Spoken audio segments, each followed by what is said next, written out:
मेनू दिखाओ। उपन्यास ऑनलाइन पूरा पढ़े। उपन्यास बिन। उपन्यास सर्वनाश का लोहार अध्याय 46-46। अंतिम शब्द। गुणा प्रिय पाठकों, अधिक अध्यायों के अनुवाद में हमारी टीम की सहायता के लिए यहां दान करें। URL। सर्वनाश का लोहार 46। अंतिम शब्द। Ads by pub future.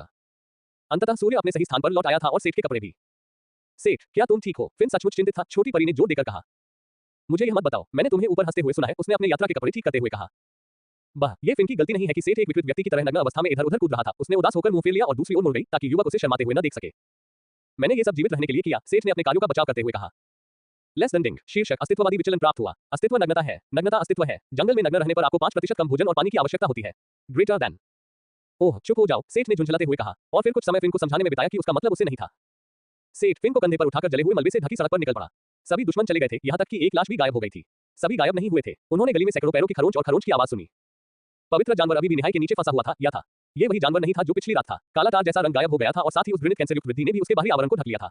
गली में फंसे जानवर के पास एक शुद्ध सफेद चिटिनस एक्सोस्केलेटन था जो सुनहरे किनारों के साथ चीनी मिट्टी के बर्तन की याद दिलाता था। इसका निचला हिस्सा गहरे चांदी का था और स्कारफ जैसा सिर चमकीले सोने में चमक रहा था।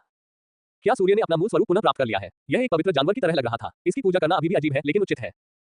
मानव, तुम वापस आ गए, सुरीली आवाज ने कहा। यह बहुत ज्यादा दोस्ताना लग रहा था और इसमें मनोरंजन का एक संकेत छिपा हुआ लग रहा था। जैसे जैसे यह आगे बढ़ता गया, इसकी आवाज में ज्ञान और शांति का कंपन होता गया। चिंता मत करो, मैं जल्द ही अपने नियत भाग्य का पालन करूंगा। ऐसा नहीं है कि श्राप चला गया है। अगर यह मेरे शरीर को हिला नहीं रहा होता तो मैं बहुत पहले ही मर चुका होता। मुझे अभी भी उम्मीद थी कि ऐसा होने से पहले तुम आ जाओगे। मैंने तुम्हारा इंतजार किया। मैं, सेठ ने सावधानी से पूछा। यह अभी भी उसकी निहाई के नीचे अटका हुआ था। यह क्या करेगा? मरने से पहले शाप देगा। पब फ्यूचर द्वारा विज्ञापन। हाँ, तुम। उसने पुष्टि की क्योंकि उसका शरीर राख की तरह टूटने लगा और एक शुद्ध सफेद आत्मा सेठ के सामने खड़ी रह गई। मैं जाने से पहले तुम्हें धन्यवाद देना चाहता था। ये ले लो। लेस देन डिंग, आपको एक पवित्र जानवर द्वारा आशीर्वाद दिया गया है। लेस देन मार्क ऑफ इविस ग्रेटर देन को आपकी स्थिति में जोड़ दिया गया है। Greater than. प्रेत ने सेठ के माथे को छुआ और फिर बिना किसी निशान के गायब हो गया। तुम हैरान होकर पलकें झपकाते रहे। लेस देन इविस का चिन्ह ग्रेटर देन। क्या ये कोई कौशल था? जब उसने अपनी स्थिति देखी तो ये बस वहां था। ये सचमुच वहां था, बिना किसी स्पष्टीकरण या कार्य के। वो बस उम्मीद कर सकता था कि यह मधुमक्खी के डंक की तरह न हो, जहां आप फेरोमोन द्वारा चिन्हित होते हैं और अन्य सभी मधुमक्खियां जो इसे सूंघती हैं, वे भी आपको डंक मारना शुरू कर देती हैं। वह वास्तव में फिर से ऐसे दुश्मन से मिलने से बच सकता था। फिन ने सेठ को अजीब तरह से देखा। जब सेठ ने ये समझाने की कोशिश की कि क्या हुआ था, तो उसने ऐसा व्यवहार किया जैसे उसने न तो कुछ देखा हो और न ही सुना हो। फिन ने केवल बड़े कीड़े को धूल में बिखरते देखा। फिन सेठ पर भरोसा करेगा, उसने फिर से प्यारा व्यवहार करते हुए कहा। और बस इतना ही। अपनी बहस से निपटकर वे तेजी से आगे बढ़े और जल्द ही खंडहर के बाहरी इलाके में पहुंचने में कामयाब हो गए, जहां एक बार फिर से रेत ने भूमि पर राज किया। अरे, क्या वहां पर वनस्पति है? क्या वह दूरी पर एक नखलिस्तान है? फिन ने अचानक पूछा। सेठ ने नक्शा देखा। यह कोई मृद्यान नहीं था। किसी समय वे उस नदी के बहुत करीब आ गए थे जो इस रेगिस्तान को पार करती थी। नहीं, ये वास्तव में एक नदी है। ये सीधा रास्ता नहीं है, लेकिन हम नदी के किनारे किनारे चलते हुए जिके तक जा सकते हैं। सेठ ने परी के प्रश्न का उत्तर दिया। बेवकूफ इंसान, गूंगा सेठ, वह अचानक चिल्लाए और अपनी छोटी मुट्ठियों से उसके कंधे पर मारा। तुमने ये क्यों नहीं कहा कि वहां एक नदी थी? फिन के पास एक नाव है। हम इस पूरे समय नदी पर यात्रा कर सकते थे। रुको, तुम्हारे पास नाव है? क्या यह अचानक शाफ्ट क्राफ्ट है? तुम्हारे पास नाव क्यों है? मुझे कैसे पता चलता कि तुम्हारे पास नाव है? तुमने मुझे क्यों नहीं बताया कि तुम्हारे पास नाव है? फिन एक बार लगभग डूब ही गई थी। फिन नाव के साथ सुरक्षित महसूस करती है। फिन की भावनात्मक सहायता वाली नाव। फिन आपको अपनी नाव के बारे में क्यों बताएगी? बोटी को पानी की जरूरत है। बोटी के लिए पानी नहीं था। सेठ ने शुरू में नदी की ओर क्यों नहीं जाना चाहा? बी बोटी, मैं, यही है। नदी एक चक्कर थी और मेरे पास पर्याप्त से अधिक पानी है। जब मेरे पास भोजन की कमी है तो मैं लंबे रास्ते की ओर क्यों जाऊंगा? भोजन मेरा भावनात्मक सहारा है। नहीं, जो भी हो, हमारे पास एक नाव है और एक नदी है। चलो बहस करना बंद करें और यहाँ से चले जाएं। नदी के किनारे कुछ बिखरे हुए ताड़ के पेड़ और झाड़ियां दोपहर के सूरज को रोक रही थी जब वे नदी तक पहुंचे। यहाँ पर परी ने एक बहुत ही मजबूत दिखने वाली नाव खींची। सेठ और फिन बहुत थके हुए थे, लेकिन सेठ ने उनके जाने से पहले एक अच्छा लंच बनाने की मांग की। थके हुए मन और भरे हुए पेट के साथ वे नाव में सवार हो गए और नदी की स्थिर धारा के भरोसे कड़ी मेहनत करना छोड़ दिया। नाव में लेटे हुए दोनों किनारे पर आराम कर रहे थे और सो रहे थे और मुश्किल से जाग रहे थे क्योंकि उन्हें नहीं पता था कि पानी में क्या खतरा छिपा होगा। काफी देर तक कुछ नहीं हुआ और जब फिर रात हुई तो उन्होंने नदी के बीच में नाव पर लंगर डाला और सो गए। रेगिस्तानी क्रैकन के अस्तित्व के बावजूद नदी वास्तव में सुरक्षित लग रही थी। वे कई दिनों तक शांतिपूर्वक नदी में बहते रहे। उनकी यात्रा के दौरान धीरे-धीरे दृश्य बदल गया। नदी के हरे किनारों के पीछे रेत के टीले सूखे घास के मैदान और मैदानों के विशाल विस्तार के लिए रास्ता बनाते हैं। सेठ ने इस ब्रेक का इस्तेमाल गिल्ड में मिले उपकरणों का मूल्यांकन करने के लिए किया। उनमें से ज्यादातर में लोहे या स्टील से बने सामान्य स्कीमेटिक्स में मामूली बदलाव थे और वे उसे नए ब्लूप्रिंट देने के लिए पर्याप्त नहीं थे। उनमें से कुछ में विशेष गुण थे क्योंकि वे राक्षस सामग्री से बने थे और सेठ को उनसे कुछ सामान्य और असामान्य ब्लूप्रिंट मिले और सामग्री सूची में नई प्रविष्टियां मिली। केवल एक या दो पर ही सच्चा जादू था। सेठ ने उन्हें स्कैन स्लॉट में खींचकर लेस देन जादू ग्रेटर देन से स्कैन करने की कोशिश की। हथियार विघटित हो गए और उन्हें उत्कीर्णन के लिए सरल सर्किट मिल गए। जब जादू की शक्ति हथियार में डाली जाती तो वे क्षति और स्थायित्व को बढ़ाते। वे किसी भी तरह से कोई क्रांतिकारी जादू नहीं थे, लेकिन वे शायद उसके कौशल को थोड़ा सा निखारने के लिए पर्याप्त होंगे जब उसे अंततः फिर से मौका मिलेगा। सबसे बड़ी खोज शायद एक टूटी-फूटी और साधारण लाल सुनहरे रंग के ब्रेसेस से हुई थी जो देखने में ऐसा लग रहा था जैसे वह कांसे से बना हो। ये वस्तु स्वयं इतनी क्षतिग्रस्त थी कि उसे स्क्रैप से ज्यादा कुछ नहीं माना जा सकता था, लेकिन उनकी सूची में जो सामग्री दिखाई दी वह दिलचस्प थी। लेस देन प्राचीन कांस्य शिल्प सामग्री, अद्वितीय, इवेसा के लोगों द्वारा एक खोई हुई तकनीक से निर्मित। अपने रंग के कारण कांसे कहलाने वाली इस धातु में स्टील के समान स्थायित्व और मित्रिल के बराबर जादुई चालकता है। ग्रेटर देन, एक प्राचीन सभ्यता द्वारा निर्मित एक विशेष धातु बहुत रहस्यमय लग रही थी और इसके गुण भी काफी दिलचस्प थे। जब उसने फिन से इस बारे में बात की तो उसने इसे समझाया। इसका वास्तव में मतलब यह था कि जब सिस्टम ने इस दुनिया पर प्रभाव जमा लिया तब कोई भी संवेदनशील प्राणी नहीं बचा था जो ये जानता हो कि यह कैसे करना है। इसलिए यह खो गया था। पब फ्यूचर द्वारा विज्ञापन। सेठ जल्द ही लूट के सामान से खिलवाड़ करते करते उब गया। वह नाव पर कुछ भी परीक्षण नहीं कर सकता था। तीसरे दिन वे अंततः रेगिस्तान को पूरी तरह पीछे छोड़ चुके थे और अपनी मंजिल के करीब पहुंच चुके थे। हवा में नमी बढ़ गई थी और नदी का जलस्तर भी काफी बढ़ गया था। लेस देन डिंग, कौशल अवलोकन लब .2 अवलोकन लब .3 बन गया है। ग्रेटर देन, आखिरकार सेठ ने उन सभी प्राणियों पर लेस देन अवलोकन ग्रेटर देन का उपयोग करना जारी रखा जिन पर उसने हिम्मत की थी, लेकिन लेस देन अवलोकन ग्रेटर देन कभी भी स्तर नहीं बढ़ा पाया। फिन के साथ बातचीत के बाद सेठ को समझ में आया कि लेस देन अवलोकन ग्रेटर देन वास्तव में प्रशिक्षित करने के लिए एक कठिन और बहुत फायदेमंद कौशल नहीं था। कौशल के स्तर की तुलना में आपके अपने स्तर का कौशल के प्रभाव पर अधिक प्रभाव पड़ता है। इस तथ्य के साथ कि इस स्तर तक पहुंचने के लिए बहुत अधिक प्रयास की आवश्यकता थी और यह आसानी से पता लगाया जा सकता था, इसका मतलब था कि बहुत कम लोग इसमें बहुत प्रयास करते थे। हाल ही में नदी में जानवर दिखने लगे थे। नदी के किनारे पर हर तरह के खुर वाले जानवर दिखाई दे रहे थे जिनके सींग मजबूत या खतरनाक लग रहे थे। उन्होंने नाव छोड़ने के विचार को वाकई हतोत्साहित कर दिया। पानी में मगरमच्छ जैसे जीव थे, लेकिन वे काफी छोटे थे और उनका स्तर बहुत कम था। वे सामान्य जानवरों से बेहतर नहीं थे और नाव के लिए कोई खतरा नहीं थे। हालांकि वह गया था, उसने अपने खाली समय का उपयोग पानी और किनारे पर जानवरों को देखने में किया। नदी इतनी चौड़ी हो गई थी कि वह जिके के निकट एक विशाल दलदली भूमि के समान हो गई थी। और अंततः उनकी आनंददायक नीरस यात्रा तब बाधित हुई जब उसकी नजर पानी की सतह पर घूमी और लेस देन मैग्ना बुजा 0.27 स्वास्थ्य 950/1000 मन 5/10 स्थिति भूखा शीर्षक आदमखोर नाम कोई नहीं लिंग पुरुष ग्रेटर देन। यह पिछले दिनों में देखा गया उसका सबसे उच्चतम स्तर था। उसने निश्चित रूप से लेस देन अवलोकन ग्रेटर देन के नए स्तर के साथ और भी बहुत कुछ देखा, फिर भी यह उतना मददगार नहीं था सिवाय इसके कि हमला करने से पहले मन और स्वास्थ्य को जानना। लेकिन यह चीज कहां थी? सेठ पूरी तरह से जाग चुका था और उसने पानी की सतह को करीब से देखा। पानी से दो मांसल नथुने झांक रहे थे। फिन जागो, हमारी नाव मुश्किल में पड़ सकती है। मन्या बस परी फिर से सोने लगी। उनके सामने पानी से जो निकला वह था एक दरियाई घोड़ा, नहीं बल्कि मानव मांस के लिए लालची असंतुष्ट बड़े आकार के खूनी पूर्वज की तरह। पब फ्यूचर द्वारा विज्ञापन प्रायोजित सामग्री 30 दिन में फिल्म बाल ओबने का अनोखा फॉर्मूला निकला शानदार नतीजा। शरीर और शरीर के सफेद दाग तुम खो जाओगे जैसे कभी थे ही नहीं। संपर्क टॉस साइट में दान करें मेनू दिखाओ। उपन्यास ऑनलाइन पूरा पढ़े उपन्यास बिन। उपन्यास सर्वनाश का लोहार अध्याय 4747 जिके गुणा प्रिय पाठकों अधिक अध्यायों के अनुवाद में हमारी टीम की सहायता के लिए यहां दान करें URL सर्वनाश का लोहार 47 जिके पब फ्यूचर द्वारा विज्ञापन। मैग्ना बजी एक राक्षस जो हाथी के आकार का दरियाई घोड़ा जैसा दिखता है तथा जिसके अतिरिक्त दांत मगरमच्छ जैसे हैं। ऐसा जानवर सेठ और फिन के सामने पानी से अपना सिर बाहर निकालता है और वह इंसानी मांस के लिए भूखा था। फिन उसने उस छोटी मुलायम परी को अपनी मुट्ठी में पकड़ लिया और उसे जगाने के लिए उसे हिलाना और घुमाना शुरू कर दिया। पुक मैं जाग रही हूं, मुझे हिलाना बंद करो, वह हताशा में चिल्लाई। देखो, उसने छोटी परी को उस जानवर की ओर इशारा किया जो उनके पास आ रहा था और ठीक इसी क्षण वह विशालकाय दरियाई घोड़ा जो पहले से ही अपने विशाल मुंह खोलकर उनकी ओर दौड़ा था गायब हो गया। अचानक दो और भी बड़े जबड़े बिना किसी पूर्व संकेत के उभर आए और विशालकाय को पानी के नीचे खींच लिया। जल्द ही पानी सतह पर उठने वाले भारी मात्रा में खून से लाल हो गया। सेठ पीला पड़ गया। फिन चिल्लाया और किनारे पर कोई जगह नहीं दिख रही थी, केवल पानी और नरकेट। फिर भी फिन अब एक बहुत बड़ी लव 48 परी थी, वह भी सिर्फ एक परी थी। छोटी सी जानवर को पहले से ही मैग्ना बजी से निपटने में मुश्किल हो रही होगी। वे उस चीज के खिलाफ कैसे जीवित रह सकते थे जिसने अभी अभी उसे खाया है। लेस देन डिंग निष्क्रिय कौशल भय प्रतिरोध 0.8 बन गया है। ग्रेटर देन लेस देन भय प्रतिरोध ग्रेटर देन का स्तर बढ़ा और लेस देन शांत प्रतिक्रिया ग्रेटर देन शुरू हुई। सेठ ने जल्दी से लेस देन मानचित्र ग्रेटर देन की जांच की। चलो शांत हो जाओ, हम जिके से ज्यादा दूर नहीं है और जो कुछ भी था वह खा गया है। हर कोई जानता है एक बड़े भोजन के बाद एक अच्छी नींद आती है ना? इसलिए हमें शायद बहुत चुपचाप नाव चलाना शुरू कर देना चाहिए और जितनी जल्दी हो सके वहां पहुंच जाना चाहिए। हाँ, उसने अपनी परी साथी से फुसफुसाया। फिन ने सहमति में सिर हिलाया और सावधानीपूर्वक तथा यथासंभव तेजी से शेष दूरी पार कर ली। पब फ्यूचर द्वारा विज्ञापन जल्द ही उन्हें सभ्यता के पहले संकेत दिखने लगे। तैरते हुए प्लेटफॉर्म और स्टिल्ट पर जर्जर झुग्गियों के समूह दलदली भूमि में यहां वहां दिखाई देने लगे।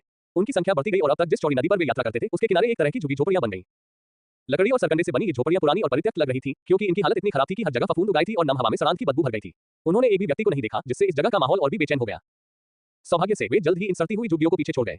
दलदली भूमि पीछे हट गई और सूखी भूमि बन गई। नदी के फिर से उभरने वाले किनारों पर खेतों और हरे भरे वनस्पतियों के बीच अधिक सामान्य झोपड़ियां देखी जा सकती थी। हालांकि लोग गरीब और कुपोषित दिख रहे थे, लेकिन वे अंततः आसपास के कुछ सामान्य लोगों को पहचान पाए। उन्हें खेतों और बागानों में काम करते देखा जा सकता था। इस दृश्य ने उनके दिलों को थोड़ा शांत कर दिया क्योंकि यह सापेक्ष सुरक्षा का संकेत था। और जल्द ही उन्होंने इसे देखा। उनके सामने आसमान में एक विशाल सफेदी वाली शहर की दीवार थी। इसने मुख्य नदी पर कई बड़े दरवाजों के साथ एक बड़ा पुल बनाया। अलग अलग आकार के इन पोर्टिकुलिस ने शहर के प्रवेश द्वार को विनियमित करना संभव बना दिया, जबकि नदी को ज्यादातर बिना किसी बाधा के बहने दिया। ये संरचना महिमा, शक्ति और धन की बात करती थी। या फिर अपने सुनहरे दिनों में ऐसा ही होता होगा। दीवार सुनसान और उजाड़ सी लग रही थी। कई हिस्से उखड़ गए थे और उनकी कभी मरम्मत नहीं की गई। दीवार के ज्यादातर हिस्से पर काई और बेलें लगी हुई थी और जो कुछ दिखाई दे रहा था उसमें हरा रंग था जो एक बार सफेदी की गई संरचना को दागदार कर रहा था। केवल कुछ पोर्टिकुलिस अभी भी काम कर रहे थे। परेशान करने वाली बात यह थी कि बड़े पोर्टिकुलिस की धातु की ग्रिल टूट गई थी और जो कुछ बचा था वह नदी से बाहर झांकता हुआ मुड़ा हुआ स्क्रैप बन गया था। इनमें से एक टूटे हुए प्रवेश द्वार का उपयोग करके नाव से जिके में प्रवेश किया गया। नदी के किनारों को दोनों तरफ मजबूत दीवारों से सुरक्षित किया गया था। केवल यही चीजें थोड़ी बहुत बनी हुई दिख रही थी। जिस शहर में वे दाखिल हुए वह ऐसा लग रहा था जैसे कभी यह जीवन और व्यापार का एक खूबसूरत और जीवंत केंद्र था, लेकिन बाहर की दीवारों की तरह अब ये भी उदास, खाली और बेजान लग रहा था। नदी को रोकने वाली घाट की दीवार पर कुछ छोटे जहाज बंधे हुए थे। शहर की वास्तुकला शानदार और उत्कृष्ट दिखती थी, भले ही वो उजाड़ अवस्था में था। हालांकि ये संभवतः अपने समय में इविस जितना वैभवशाली कभी नहीं था। मुझे लगता है कि हमें गिल्ड की तलाश करनी चाहिए, फिन ने सुझाव दिया, क्योंकि वे संकरी गलियों और घुमावदार गलियों के एक नेटवर्क में प्रवेश कर रहे थे जिसकी आप शहर की क्षितिज रेखा को देखने से उम्मीद नहीं करेंगे। वे तुरंत ही अंधेरी गलियों की भ्रामक भूल-भुलैया में अपना रास्ता खो बैठे। ये शांत और खाली था। वहां कोई भी ऐसा व्यक्ति नहीं था जिससे वे रास्ता पूछ सके। अच्छा, देखो हमारे यहाँ क्या है। क्या तुम अपना रास्ता भूल गए हो मेरे दोस्त? एक आवाज उन परछाइयों से गूंजी जिनसे वे अभी अभी गुजरे थे।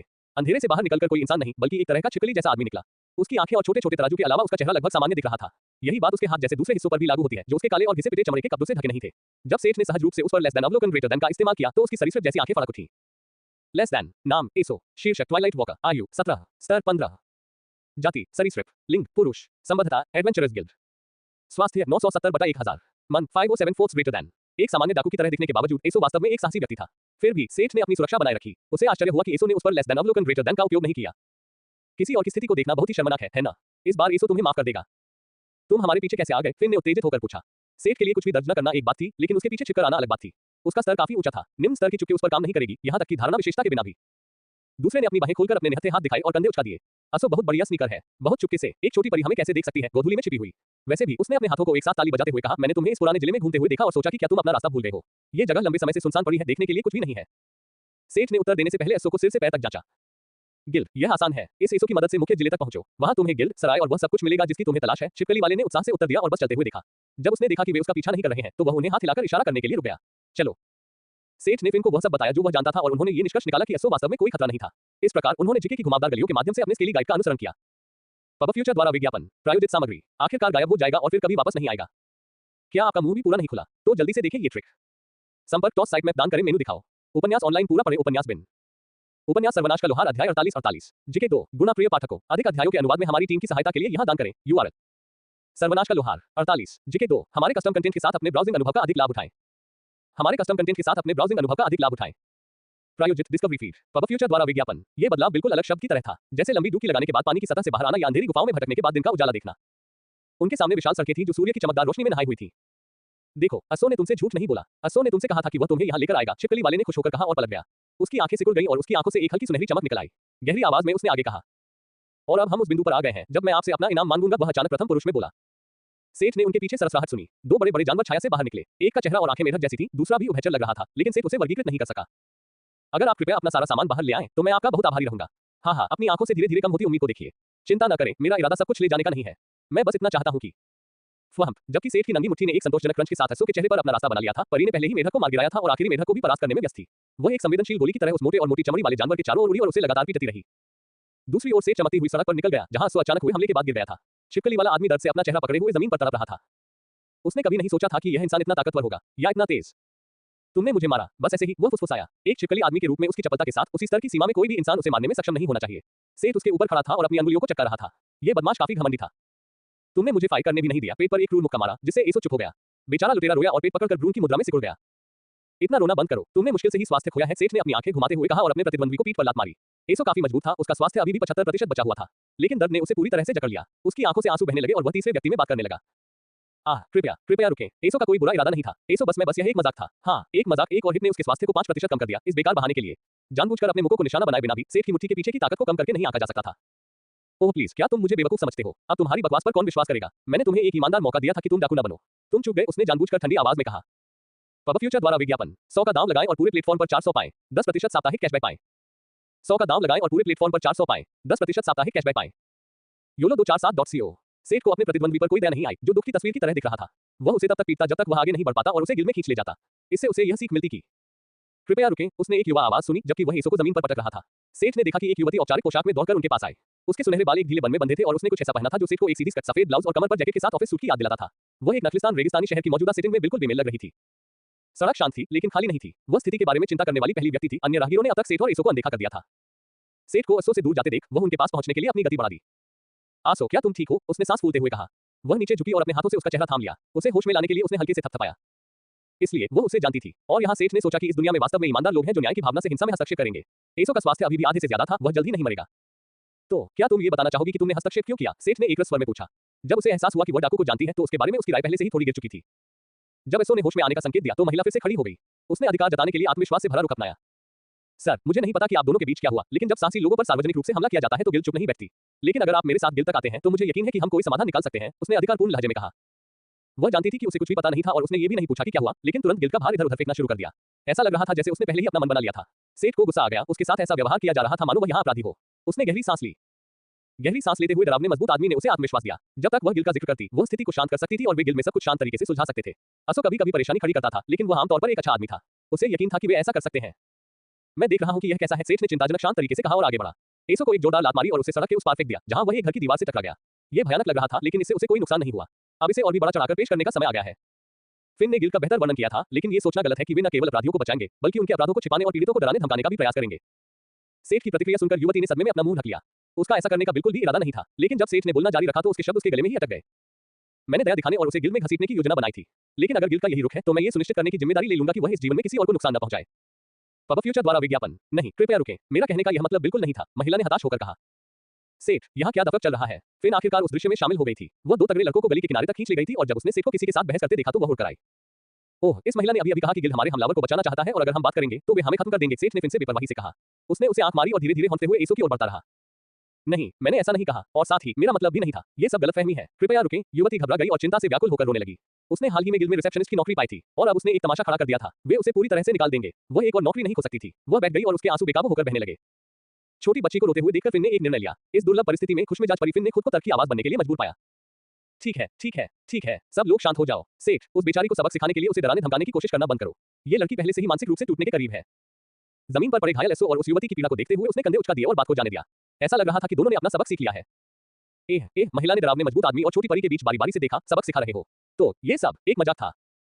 सेठ ने उस पर गुस्सा दिखाया। यह कोई मजाक नहीं है। स्थिति के बारे में पूछे बिना अनुमान मत लगाओ। वह पीछे हट गई और विनम्रता से सिर हिलाया। फिर भी वह ये समझकर काफी हद तक शांत हो गई कि सेठ गंभीर नहीं था। फिन ने उस लड़की को स्थिति बताई जिसने खुद को मैरी के रूप में पेश किया और उसे गली से दो लड़के दिखाए। वे एसो की पार्टी के सदस्य थे। लड़की अभी भी समझ नहीं पा रही थी कि एसो ऐसा कुछ क्यों करेगा। एक होनहार डी रैंक एडवेंचरर के रूप में उसकी कुछ जरूरतें थी, लेकिन उसने फैसला किया कि यह उसके लिए न्याय करने का विषय नहीं है। तीनों गुंडों को सड़क पर घसीटते हुए सेठ और फिन मैरी के पीछे शहर के वाणिज्यिक जिले में स्थित गिल्ड में पहुंचे। सड़कें बदल गई थी और यहाँ कुछ और लोग थे, लेकिन फिर भी इतने नहीं कि कोई इसे जीवंत कहना शुरू कर दे। सड़क के किनारे दुकानें और रेस्तरां थे, लेकिन कई दुकानों की खिड़कियां और भोजन कक्ष बंद और खाली थे। वे आखिरकार गिल्ड में पहुंच गए। जेके का गिल्ड हॉल यूएसए में जो उन्होंने देखा था उससे बहुत बड़ा था, लेकिन लगभग उतना ही जर्जर दिख रहा था, अगर उससे भी बदतर नहीं। कई खिड़कियां टूटी हुई थी और उन पर बोर्ड लगे हुए थे। सामने का हिस्सा भित्तिचित्रों से ढका हुआ था और जीर्णता के संकेत दिखा रहा था। क्या लॉग में इसे क्षेत्रीय मुख्यालय या कुछ और नहीं कहा गया था? यह स्थिति में क्यों था? इसे देखकर सेठ को लगा कि उसका व्यंग्यात्मक अनुमान सच हो सकता है। शायद इस गिल्ड को जीवित रहने के लिए लोगों को लूटना पड़ता था। अंदर भी स्थिति कुछ बेहतर नहीं थी। फर्श पर गंदगी से लेकर दाईं ओर स्थित बार भोजनालय के रसोई के कचरे तक सभी तरह का कचरा बिखरा पड़ा था। अब कोई भी प्रवेश द्वार को साफ करने की परवाह नहीं करता था। फर्नीचर और रिसेप्शन काउंटर घिसे पिटे और खरोचे हुए थे। कुर्सियां और मेजें ऐसी दिख रही थी मानो वे बिना किसी के बैठे भी मुश्किल से टिकी हुई हो। मैरी, तुम देर से आए हो। यह क्या है? एक मजबूत महिला आवाज ने प्रवेश हॉल की खामोशी को तोड़ा। मैरी जैसी ही पोशाक पहने एक महिला काउंटर के पीछे से आई। वह बहुत सख्त दिख रही थी। उसके बाल एक मजबूत बन में बंधे थे और उसका त्रिकोणीय चश्मा उसकी तीखी आंखों को और भी उभार रहा था। वह चौंक गई जब उसकी नजर मैरी के अजीब साथियों पर पड़ी, जिनमें से 3 लोग पीटे हुए थे और बेहोश थे। पब फ्यूचर द्वारा विज्ञापन। आपकी जीत का सिलसिला यहीं से शुरू होता है, अब अपना भाग्य आजमाएं। आपकी जीत का सिलसिला यहीं से शुरू होता है, अब अपना भाग्य आजमाएं। YOLO247.co। संपर्क टॉस साइट में दान करें, मेनू दिखाओ। उपन्यास ऑनलाइन पूरा पढ़े। उपन्यास बिन। उपन्यास सर्वनाश का लोहार अध्याय 49 जीके 3। गुना प्रिय पाठकों, अधिक अध्यायों के अनुवाद में हमारी टीम की सहायता के लिए यहां दान करें। URL सर्वनाश का लोहार 49 जीके 3 कार्डियोटोन। अब उच्च रक्तचाप का सबसे बड़ा दुश्मन। इससे पहले कि वे इसे दूर ले जाएं, पढ़ लें। 160 गुना एड्स बाय पब फ्यूचर। एक छोटे से परिचय के बाद सेठ, फिन, मैरी, एसो और पूर्व गिल्ड मास्टर और हेड रिसेप्शनिस्ट ओलिविया के सचिव सभी गिल्ड हॉल के एक बड़े बैठक कक्ष में बैठे थे। कमरा गंदा नहीं था, लेकिन आप देख सकते थे कि पिछले कुछ सालों में इसकी देखभाल में कमी आई है। रखरखाव में जो कमी थी उसे आतिथ्य से पूरा किया गया। सेठ और फिन को एक गर्म कप चाय और जीके की स्थानीय चीनी वाली पेस्ट्री की प्लेट दी गई। इसमें बहुत मीठा शहद था और इसका स्वाद काफी रसीला था। चाय का तीखा स्वाद इसके साथ अच्छी तरह से मेल खाता था और सेठ का मूड काफी हद तक शांत हो गया। एसो का इलाज गिल्ड हीलर ने किया था। वह अभी भी दुखी दिख रहा था, लेकिन वह जाग रहा था और सामान्य रूप से बात कर सकता था। सेठ से जो कुछ हुआ था उसे सुनने के बाद ओलिविया ने बीसमैन को घूरकर देखा। मैरी की हालत भी अच्छी नहीं थी। वह जानती थी कि उसने स्थिति को सही तरीके से नहीं संभाला है। ओलिविया की तीखी निगाहों के सामने दोनों ने शर्म से अपना सिर झुका लिया। समझाओ, उसने एसो पर चिल्लाया, जो इस पल में एक उदास पिल्ला की तरह लग रहा था।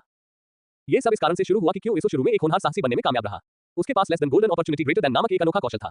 इस कौशल ने उसे ऐसी वस्तुओं और सामग्रियों को देखने की अनुमति दी जो उसे अपने वंश को शुद्ध करके मजबूत बनने में मदद कर सकती थी। एक सरीसृप के रूप में उसके पास अपने वंश को ड्रैकोनियन तक रैंक करने का मौका था अगर वह भाग्यशाली था और उसे सही अवसर मिले। इसके लाभ स्पष्ट थे: मजबूत विशेषता, विकास और अधिक गुणक। असोस कमीशन शुरू में पुराने जिले में गश्त करना और रास्ता भूल चुके लोगों की मदद करना था। हालांकि जब वह सेठ और परी के पास जाना चाहता था तो less than golden opportunity greater then ने युवा यात्री को सुनहरे रंग में दिखाया। उसके शरीर पर या उसकी इन्वेंट्री में कुछ ऐसा था जो उसकी पदोन्नति में बहुत मददगार हो सकता था। सेठ ने यह बात सुनकर भौहें चढ़ाई। उसके पास ऐसा क्या था जिससे इस आदमी को बढ़ावा मिल सके? इसलिए एसो ने यात्रियों से बात करने से पहले अपने दल से बात की। उसने उन्हें पुराने जिले के किनारे पर लाने और वहां उन्हें डराने की योजना बनाई थी। एक बार जब वे अपना सामान खाली कर देते तो वह समझ पाता कि वह वस्तु क्या है और अगर वह उसका भुगतान कर सकता था तो वह स्थिति स्पष्ट कर सकता था, या अगर वह बहुत कीमती थी तो उसे लेकर भाग सकता था। उसे अपनी चपलता पर पूरा भरोसा था। जब उसने बताया कि सादा डकैती करना उसकी पहली पसंद नहीं थी तो वह लगभग आत्मसंतुष्ट लग रहा था।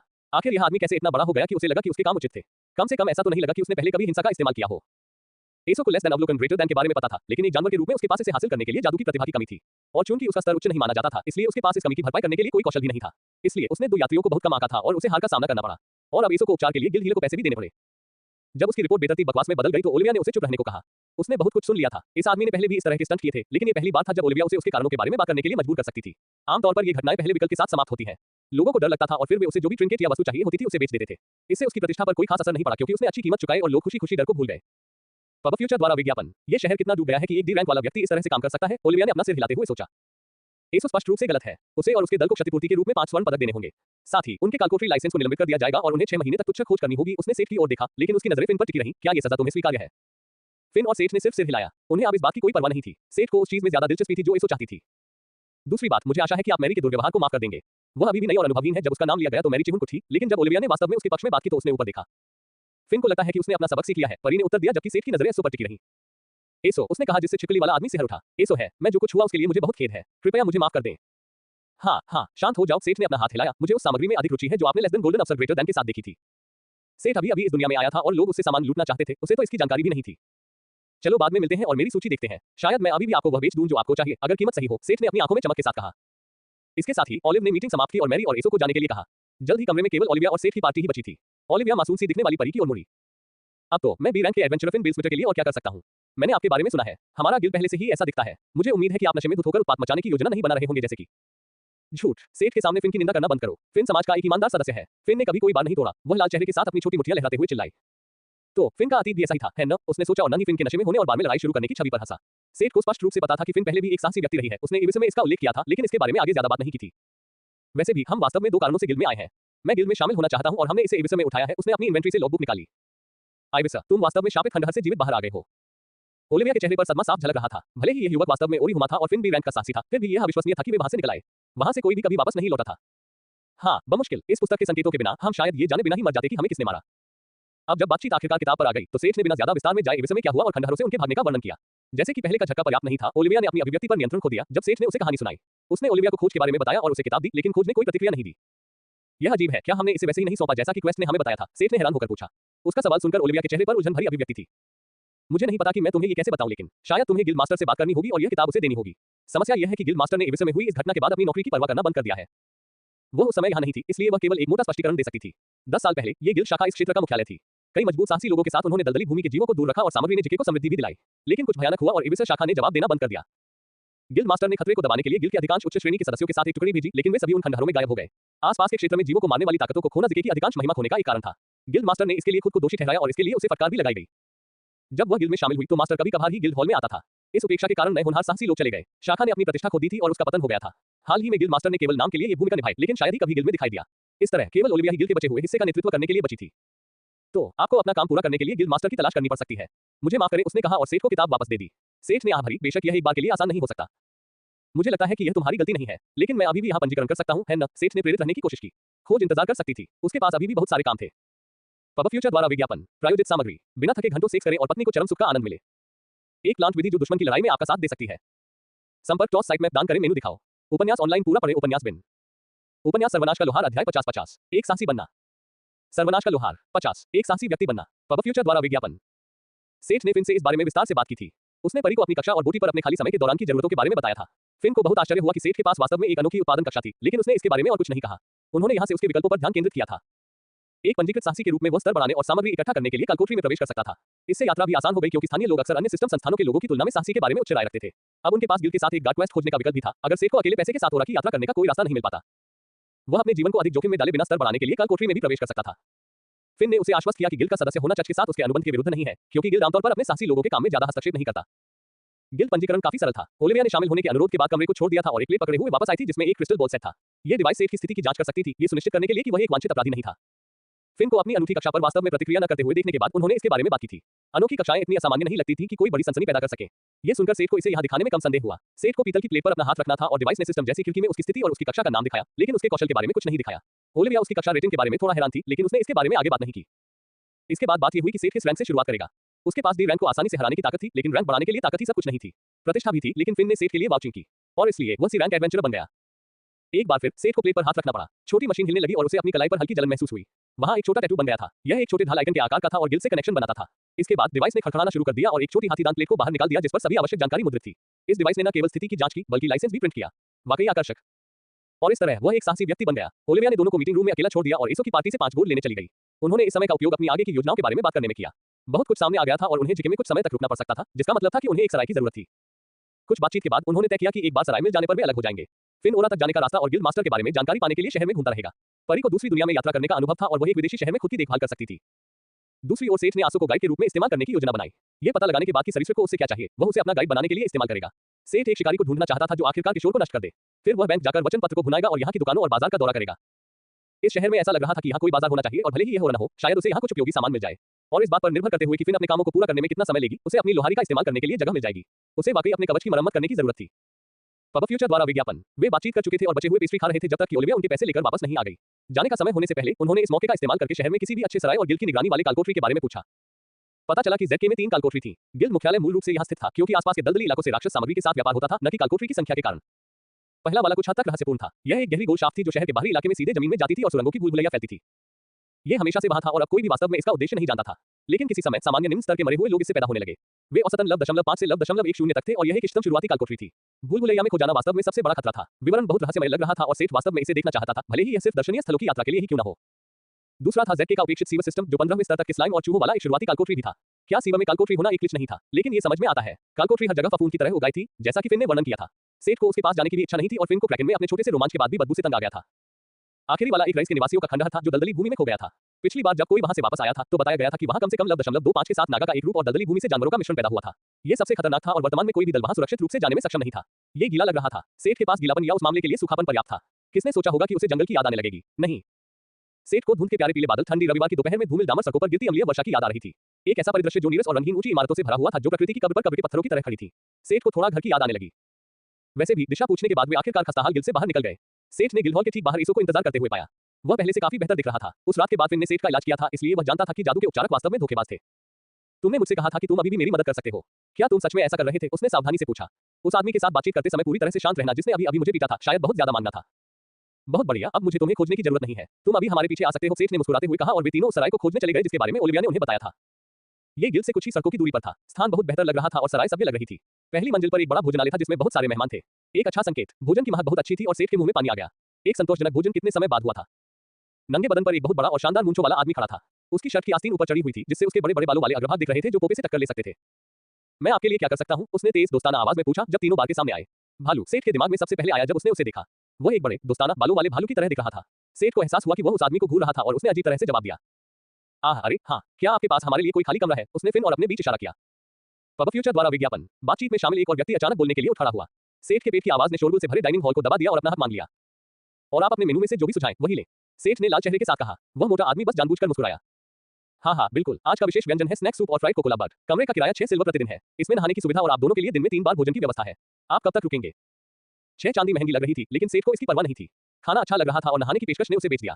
उसने उस आदमी को 4 दिनों के लिए 24 चांदी दी और समझाया कि वे अपना प्रवास बढ़ा सकते हैं। बहुत अच्छा, मेरा नाम होमोन है। यह आपके कमरे की चाबी है। क्या आप यही खाना खाएंगे या मैं आपके कमरे में भेज दूं? तीनों एक मेज पर बैठ गए और चुपचाप खाना खाया। पहले तो ईसो को अजीब लगा, लेकिन खाने का स्वाद उतना ही अच्छा था जितना कि उसकी खुशबू और वह जल्दी ही शांत हो गया। सेठ और फिन जब चले गए तो सराय के सामने अलग हो गए। फिन शहर में उड़ गया और सेठ और ईसो को पीछे छोड़ दिया। ठीक है ईसो, हम ये कैसे करेंगे? क्या मुझे अपनी इन्वेंट्री में मौजूद सभी चीजों को एक एक करके निकाल देना चाहिए? या क्या तुम मुझे मोटे तौर पर बता सकते हो कि तुम क्या ढूंढ रहे हो? गिल्ड छोड़ने के बाद ये पहली बार था जब उसने उससे बात की थी। छिपकली वाले आदमी ने सेठ के साथ भोजन करने के बाद उससे बातचीत करके थोड़ा शांत महसूस किया। दुर्भाग्य से वह संभवतः ये नहीं जान सकता था कि लेस देन सुनहरा अवसर ग्रेटर देन किस पर प्रतिक्रिया करता है जब तक कि उसने इसे नहीं देखा। हमें पहले एक उचित स्थान ढूंढना चाहिए। मुझे अंदाजा है कि यह क्या हो सकता है, लेकिन ये स्थान इसे बाहर निकालने के लिए उपयुक्त नहीं है। संयोग से आप नहीं जानते कि मैं यहाँ शिकारी कहाँ ढूंढ सकता हूँ जो बड़े शिकार को नष्ट कर सकता है। सेठ ने बातचीत शुरू की। उसे नहीं पता था कि यह वास्तव में विशाल सांप था जिस पर एसो प्रतिक्रिया कर रहा था या नहीं, लेकिन उसे किसी भी तरह एक शिकारी को ढूंढना था। ओह हाँ, मैं वास्तव में किसी ऐसे व्यक्ति को जानता हूँ जो ऐसा कर सकता है। पुराने जिले से ज्यादा दूर नहीं उसकी एक दुकान है। वह वास्तव में किसी को जानता था। उन्होंने ओलिविया से भी पूछा था, लेकिन वह किसी को नहीं जानती थी। बहुत समय हो गया था जब किसी को किसी पेशेवर द्वारा बड़े खेल को नष्ट करने की आवश्यकता थी। बिल्कुल सही। ओह, लेकिन क्या आप मुझे पहले सिस्टम बैंक में ला सकते हैं? मुझे पहले वहां कुछ काम निपटाना है, सेठ ने दोस्ताना मुस्कान के साथ कहा। दूसरे ने खुशी से सिर हिलाया और आगे बढ़ गया। एसो को मदद के लिए इतना उत्सुक देखकर सेठ को टूर गाइड के रूप में उसका शोषण करने के लिए लगभग बुरा लगा। लगभग। बैंक में काम शुरू में जटिल लग रहा था, लेकिन जब उन्हें पता चला कि वह चट से जुड़ा एक ओरी हुआ था तो ये बहुत आसान हो गया।